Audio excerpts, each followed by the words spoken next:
দেশের অভ্যন্তরীণ নিরাপত্তা ব্যবস্থাকে আরও সুসংগঠিত ও শক্তিশালী করতে বাংলাদেশে আসছে রাশিয়া নির্মিত অত্যাধুনিক হেলিকপ্টার। রাশিয়ান হেলিকপ্টার্স নামের রুশ প্রতিরক্ষা শিল্প প্রতিষ্ঠান তৈরি করেছে Mi-17A2 নামের এই উন্নত হেলিকপ্টারগুলো।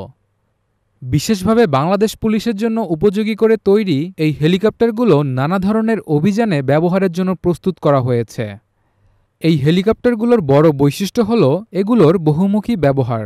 রাশিয়ার খ্যাতনামা প্রতিরক্ষা প্রতিষ্ঠান রোস্টেক এর তত্ত্বাবধানে তৈরি এই মডেল অচিরেই বাংলাদেশে এসে পৌঁছাবে বলে জানা গিয়েছে। ইতোমধ্যেই রাশিয়া থেকে সরবরাহ প্রক্রিয়া শুরু হয়ে গিয়েছে। বিশেষজ্ঞরা মনে করছেন এই হেলিকপ্টারগুলো দেশের নিরাপত্তা কার্যক্রমে উল্লেখযোগ্য উন্নয়ন ঘটাবে। Mi-17A2 হেলিকপ্টার ঘণ্টায় সর্বোচ্চ প্রায় ২৬০ কিলোমিটার গতিতে উড়তে পারে। প্রায় ৬০ ফুট দৈর্ঘ্যের এই হেলিকপ্টার একটানা ১৩,০০০ কেজি পর্যন্ত ওজন বহনে সক্ষম। যাত্রী পরিবহনের ক্ষেত্রে এতে একসঙ্গে ২৬ জন বসতে পারে এবং উদ্ধার অভিযানে ১২টি স্ট্রাচার বহন করে দ্রুত আহতদের সহায়তা করা সম্ভব।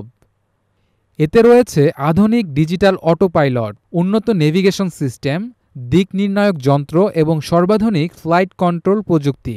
শত্রুপক্ষ মিসাইল ছোড়ার আগেই হেলিকপ্টারটি সতর্ক সংকেত দিতে পারে এবং প্রতিরোধমূলক ব্যবস্থার মাধ্যমে সেই মিসাইল লক্ষ্যচ্যুত করতেও সক্ষম। হেলিকপ্টারটিতে রয়েছে মেশিনগান, রকেট লঞ্চার এবং অ্যান্টি ট্যাঙ্ক গাইডেড মিসাইল যুক্ত করার সুবিধা। এটি রাতের বেলাতেও অভিযান চালাতে পারে এবং প্রতিকূল আবহাওয়ায় যেমন তুষারপাতপূর্ণ অঞ্চল কিংবা মরুভূমি সব জায়গায় কার্যকরভাবে কাজ করতে পারে। এমনকি এটি সমুদ্রপৃষ্ঠ থেকে প্রায় ২০,০০০ ফুট উচ্চতায় উড়তে পারে। এই হেলিকপ্টারগুলো কেবল সামরিক ক্ষেত্রেই নয়, বরং বেসামরিক খাতেও যেমন মালামাল পরিবহন, উদ্ধার তৎপরতা ও অগ্নি নির্বাপন অভিযানে ব্যবহৃত হতে পারে।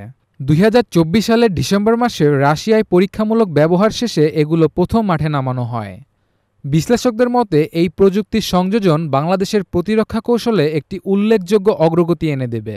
সূত্র অনুযায়ী ২০২১ সালের রাশিয়ার সঙ্গে প্রায় $২২৪ মিলিয়ন একটি চুক্তির অধীনে এই হেলিকপ্টারগুলো সংগ্রহের সিদ্ধান্ত নেওয়া হয়।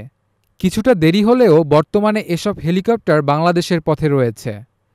এই সংযোজন দেশের হেলিকপ্টার ব্যবস্থাপনায় এক নতুন অধ্যায়ের সূচনা করবে বলে মনে করা হচ্ছে। পাশাপাশি আধুনিক প্রযুক্তি ও সমরাস্ত্র সংগ্রহের অংশ হিসেবে বাংলাদেশ সরকার চীন, তুরস্ক ও পাকিস্তানের সঙ্গেও আলোচনায় রয়েছে। আলোচনার মধ্যে রয়েছে S-70 ব্ল্যাক হক হেলিকপ্টার এবং J-10C যুদ্ধবিমান সংগ্রহের সম্ভাবনাও।